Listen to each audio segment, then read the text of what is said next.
Տրիպ նախագիծը շատ արագ իրագործելու ենք, շատ արագ։ Բլեֆ, քարոզչական հնարք են համարում շատ վերլուծաբաններ Փաշինյանի քաղաքացուն տված խոստումը, թե Թրիփը շատ արագ կյանքի է կոչվելու։ Այդ նախագծի ճակատագիրն այսօր խիստ մշուշոտ է, պնդում են նրանք։ Նիկոլ Փաշինյանը Թրիփի ապագայի վերաբերյալ որևէ գնահատական չի կարող տալ։ Ուղիղ այնպես ինչպես ինքը չի կարող գնահատական տալ, ինքը հունիսին կհանդիպի Պուտինի հետ, թե չի հանդիպի։ Ուղիղ այնպես ինքը ինչպես չի կարող գնահատական տալ, թե ինքը հունիսի 8-ին ինչ կարգավիճակում է լինելու։ Թրամփի ուղին կկառուցվի, թե ոչ, կախված է Իրան-ԱՄՆ-Իսրայել պատերազմի ելքից, վստահ է քաղաքագետը։ Եթե իրանական պատերազմը ավարտվի նրանով, որ Իրանում հաստատվի պրոամերիկյան վարչակարգ, ինչպես օրինակ տեղի ունեցավ Վենեսուելայում, ապա ամբողջ Իրանի տարածքը վերածվում է մի հատ մեծ Թրիփի, ամերիկացիները այսպես ինչպես կուզեն, այդպես էլ կօգտագործեն։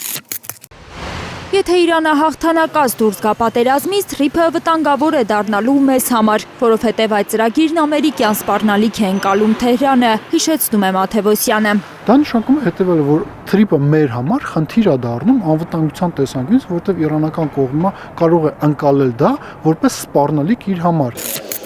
Իրանի համար շարունակում է զգայուն հարց մնալ իր հյուսիսային սահմանների մոտ ԱՄՆ հնարավոր ներկայությունը։ Այդ մասին հայլուրի տաղավարում Իրանի դեսպաններ հայտարարել անցած շաբաթ։ Եվս մեկ անգամ ցանկանում եմ ընդգծել, մեր զգայուն մոտեցումը հարցի վերաբերյալ տրամաբանական եւ հասկանալի է։ Շարունակելու ենք նման զգայուն կերպով վերաբերվել մեր սահմանի մոտ Ամերիկայի ցանկացած ներկայության, ամերիկյան ուժերի ցանկացած ներկայության։ Դեսպանի կարծիքով հավանական է, որ Թրամփի վերաբերմունքը Իրանունով նախագծի նկատմամբ փոխված լինի, պայմանավորված Իրանի դեմ պատերազմով ու դրա հետևանքներով։ Եվ ցանկանում եմ նշել, որ այս պահին ինքս չեմ կարող վստահորեն ասել, թե ինչպիսի դիրքորոշում ունի Թրամփը այս պրոյեկտի վերաբերյալ։ Արդյոք նա լուրջ ծրագրեր ունի այս տարածաշրջանում եւ մոտեցումը փոխվել է, թե ոչ։ Բոլորի համար պարզ է, որ պայմանները տարածաշրջանում պատերազմից հետո արդեն այլ են։ Արդյոք փոխվել է Վաշինգտոնի վերաբերմունքը Թրամփի ուղի նախագծի վերաբերյալ Իրանի դեմ պատերազմից հետո։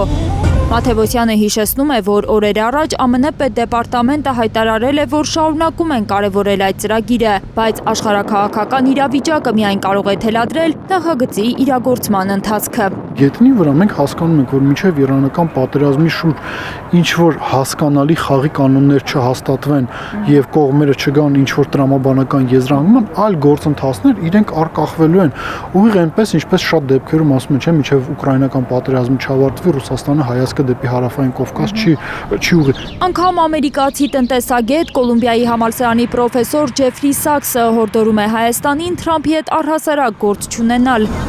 վստահեցնելով Թրամփին չի հետաքրքրում հարավային Կովկասի ճակատագիրը։ Ամերիկայում չկա 5 ոչ հայ ամերիկացի, որոնք գիտեն, թե աշխարհի քարտեզի վրա որտեղ է գտնվում Հայաստանը, ներառյալ Դոնալդ Թրամփը։ Նա չգիտի եւ նրան դա չի հետաքրքրում։ Եթե ձեր իշխանություններն ասում են, թե ինչ որ Թրամփի մայրուղու տակ ստորագրել է անվտանգություն է, դեր իմաստված ուշքի եկեք, ուշադրություն դարձրեք։ Սա անվտանգություն չէ, մի ներքաշվեք ամերիկյան աշխարհաքաղաքական խաղերի մեջ։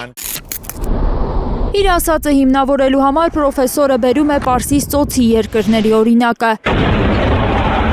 Որպես իրենց անվտանգության երաշխիք ամերիկյան ռազմաբազաների տեղակայումը գլխացավանք է դարձել այդ երկրների համար։ Ցանկացած ոք, ով այս պահին որոշում է միանալ պարոն Թրամփին, պետք է ստուգի իր հոգեկան առողջությունը։ Եթե ցանկանում եք գործ բռնել պարոն Թրամփի հետ, գնացեք ու խոսեք Բահրեյնի, Քաթարի, Էմիրությունների կամ Սաուդցիների հետ։ Հարցրեք նրանց, արդյոք դա իսկապես լավ գաղափար էր։ Ամերիկացի փորձագետի խոսքով Թրամփի հետ ցանկացած գործարք կարող է հասցնել կործանման։ Նա խելագարություն է համարում ԱՄՆ նախագահի հետ տնտեսական զարգացման կամ անվտանգության ամրապնդման ուղղությամբ հույսեր կապելը։ Լիլիթ Սարգսյան, Նորայր Շարբաթյան, Արմեն Ապրեսյան, Հայլուր։